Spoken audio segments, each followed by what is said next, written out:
Cancer Healer Center, a new beginning. दहशतवादाविरुद्धच्या लढाईत रशियाचा भारताला पाठिंबा. रशियाचे राष्ट्राध्यक्ष पुतीन यांचा पंतप्रधान मोदींना फोन. पुतीन यांच्याकडून हल्ल्यातील जीवितहानीबद्दल शोक व्यक्त. दिल्लीमध्ये पंतप्रधान मोदींची संरक्षण सचिवांसोबत अर्धा तास बैठक. याआधी मोदींची हवाई दल, नौदल आणि लष्कर प्रमुखांसोबतही बैठक. बीएसएफमध्ये 18,000 सैनिकांची भरती केली जाणार. बीएसएफला अधिक सक्षम करण्यासाठी केंद्र सरकारचा मोठा निर्णय.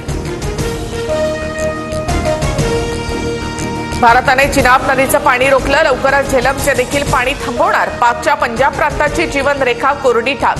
शेतीवर देखील परिणाम. भारतीय हवाई दल उच्च तंत्रज्ञान असलेलं हाय अल्टिट्यूड प्लॅटफॉर्म सिस्टीम खरेदी करणार. HAPS सौर ऊर्जेवर चालणारी मानवरहित हवाई वाहनं असून ती 16 ते 20 किलोमीटर उंचीवर उडू शकतात. भारतीय युद्धनौकेच्या युद्ध अभ्यासानंतर पाकिस्तानला धडकी.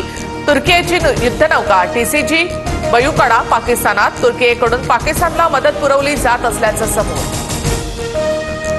अतिरेक्यांना मदत केल्याचा संशय असणाऱ्या तरुणाची आत्महत्या. नदीमध्ये उडी मारून इम्तियाज मगरेची आत्महत्या. इम्तियाज मगरेवर दहशतवाद्यांना अन्न पुरवल्याचा संशय. अल उमर मुजाहिद्दीनचा प्रमुख मुश्ताक जरगरचा पहलगाम हल्ल्यामध्ये हात. चौकशी दरम्यान नाव समोर. मुश्ताकच्या हल्ल्यातील सहभागाबाबत NIA कडून तपास सूत्रांची माहिती. पहलगाम हल्ल्यानंतर पाकिस्तानमध्ये मोठ्या घडामोडी. पाकिस्तान लष्कराची सर्वपक्षीय नेत्यांसोबत बैठक.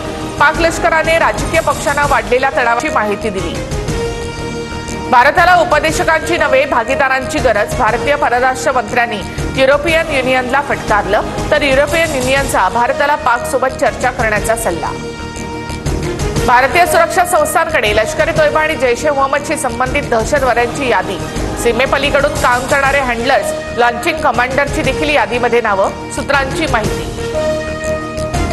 सिंधू जलकरार स्थगित केल्यानंतर काश्मीरला मोठा फायदा.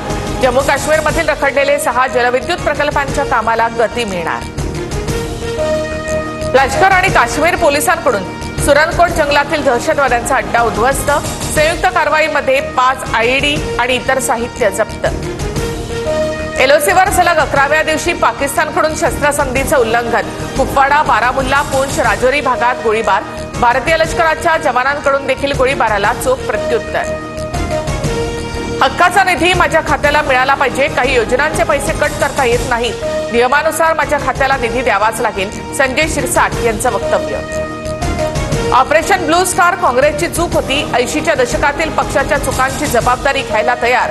एका शीख विद्यार्थ्याच्या प्रश्नावर राहुल गांधींची प्रतिक्रिया. ट्रम्प सरकारचा पुन्हा एकदा टॅरिफ स्ट्राईक. अमेरिकेबाहेर बनवलेल्या चित्रपटांवर 100% कर लादला. वेव्हज परिषदेमध्ये 4 दिवसात विविध उपक्रमांतर्गत 1328 कोटींची उलाढाल. वेव्हजमध्ये 77 देशांचा सहभाग. संतोष देशमुखांची मुलगी वैभवी देशमुखला 12वीमध्ये 85% गुण. कौतुकाची थाप द्यायला माझे वडील नाही, पण आरोपींना फाशी द्यावी. वैभवीची प्रतिक्रिया. यंदा 12वीचा 91.88% निकाल. यंदाही मुलींनीच बाजी मारली. 96.74% कोकण विभाग अव्वल, तर लातूरचा सर्वात कमी 89.46%. मे महिन्याच्या सुरुवातीलाच मुंबईला पाणीपुरवठा करणाऱ्या धरणातील पाणीसाठा 23%वर. मुंबईकरांवर पाणी कपातीची टांगती तलवार. 15 मे पर्यंत आढावा घेऊन पाणी कपातीबाबत निर्णय. पालिकेकडून स्पष्ट. राज्यावर गारपिटीचे संकट. पुढील 5 दिवस राज्यात उन्हाळी पावसाचा जोर राहणार. बुधवार आणि गुरुवारी मध्य महाराष्ट्र, मराठवाडा आणि विदर्भाला इशारा. उत्तराखंडमध्ये मुसळधार पावसाची हजेरी. जोरदार पावसामुळे तेहरी जिल्ह्यातील कॅम्प्टी धबधबा प्रवाहित.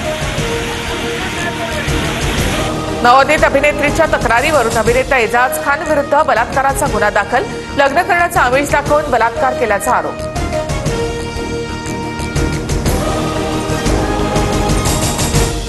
Cancer Healer Center, a new beginning.